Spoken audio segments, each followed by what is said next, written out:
JBN, we keep you informed. I am Michelle Jones, and in the news, Indicom asked to probe alleged legal search by police of businessman's house.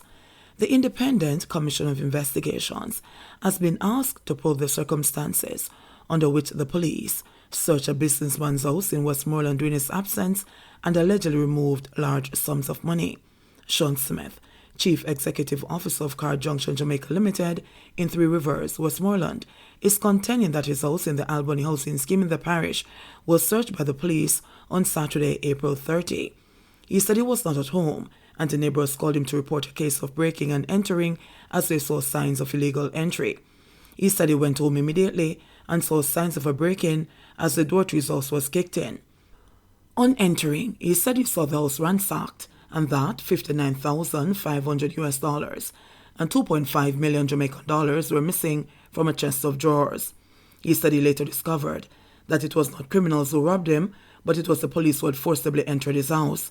He complained that calls to the Savlamore Police in Westmoreland to investigate the matter and conduct a search in his presence have been ignored.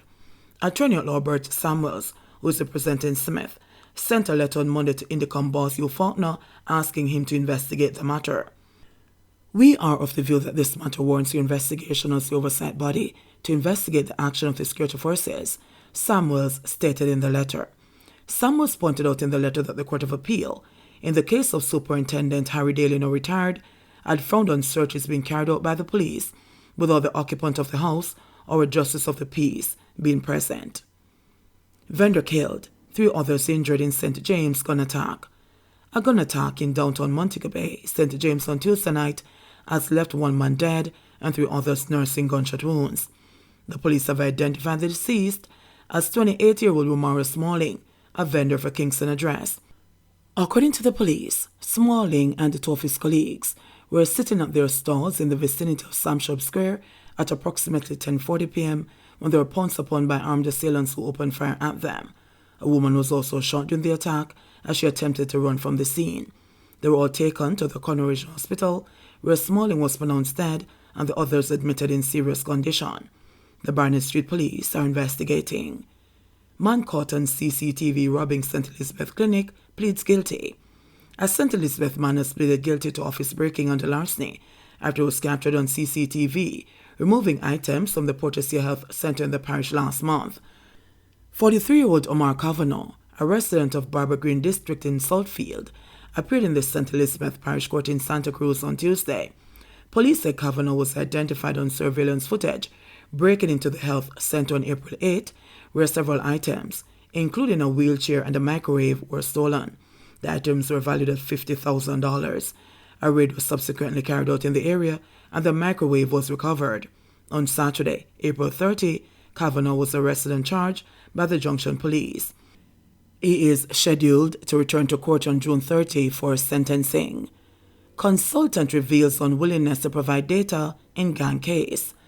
A consultant with telecoms company Digicel this morning testified that he was reluctant to provide the police with information that was being sought in the Klansman One-Down gang investigations.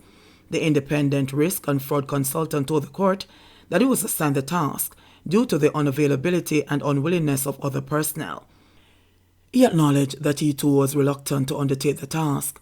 Weeks after the trial had started last year, the prosecution disclosed that it was having challenges in getting the call data records and cell site details linked to recorded conversations and the several confiscated handsets in the case against the 33 alleged members of the Klansman gang from the island's 2 service providers. Shortly after, Flow sent over its document. Following that, the registrar was ordered by Chief Justice Brian Sykes to subpoena Digicel to comply, but the company quickly sent word that it was sending over its package from overseas before the subpoena was issued. According to the consultant, he was contacted sometime in December last year to prepare a statement and extract the relevant data. Initially, I was reluctant, but after several discussions I agreed, he shared. The witness said he then traveled to Jamaica and was provided secured access to the company's database, and that he extracted the data and downloaded it on 2 thumb drives and submitted them along with his statement. According to him, the database can only be accessed by approved personnel and he would not be able to modify the data. He also indicated that he would have been able to detect if there were any errors with the system during the extraction process, noting that none were found. The witness, who has completed his evidence, was not asked to provide any details about the information he extracted. Kids escape harm in drive-by attack. A father is thankful his son and other children were spared the wrath of gunmen traveling in an SUV before going on a shooting rampage on Fitzgerald Avenue in St. Andrews Sunday night. Reports are that one man was shot and injured about 9:30 p.m. when a Mitsubishi Pajero drove up with guns blazing from both the driver and passenger side of the vehicle. He was treated at the Kingston Public Hospital and released. According to an eyewitness, about 20 shots were fired in the direction of the injured man, women and children who were seated under a shop front sheltering from the rain. It's a good thing him no get hurt. Him get a little cut on him and him shake up, the father said of his child. A beer pit in there so, and him come up and a fire beer shot. Bullet holes were visible on the walls of the shop at the corner of Fitzgerald Avenue and Water Street and other walls in proximity. The residents say it was the rainy weather that caused the streets to be emptier than usual Sunday night, citing that the outcome could have been worse had more people gathered. Nobody now look for gunman come shoot up the place in a Pajero, well rims up. If it was a Pro Boxer Axio, then the man them would say, which car this? I just gun through in a pure shot, a female resident, speaking on condition of anonymity, said. Those Toyota motor cars have been profiled as the vehicles of choice for some criminals. As of May 26, shooting reports nationally declined 11% year-on-year. There have been 367 shootings this year, compared to 411 for the corresponding period in 2021. Meanwhile, 463 people have been killed since January 1. That represents a 1% increase year-on-year when compared to the 458 killed during the similar period under review in 2021.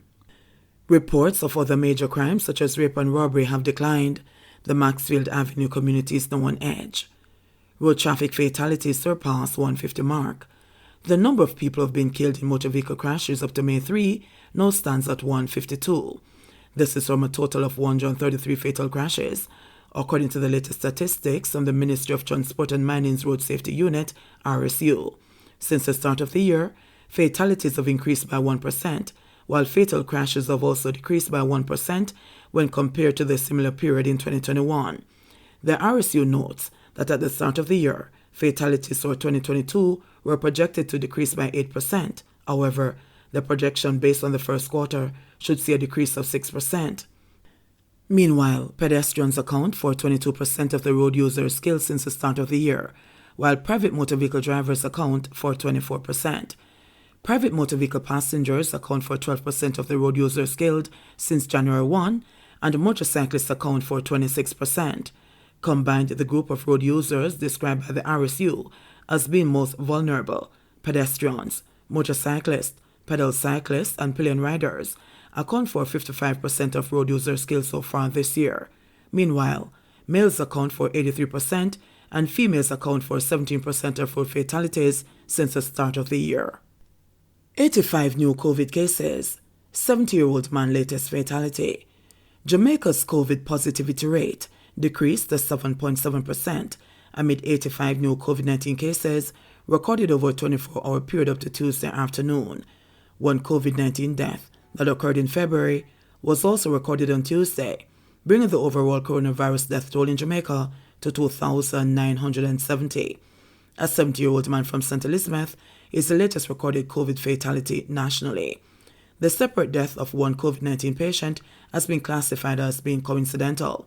There were 111 recoveries on the day, bringing the tally to 83,874. The newly confirmed COVID-19 cases brought the total number on record for the island to 130,473. Notably, the 7.7% positivity rate was based on the samples that were tested on Tuesday.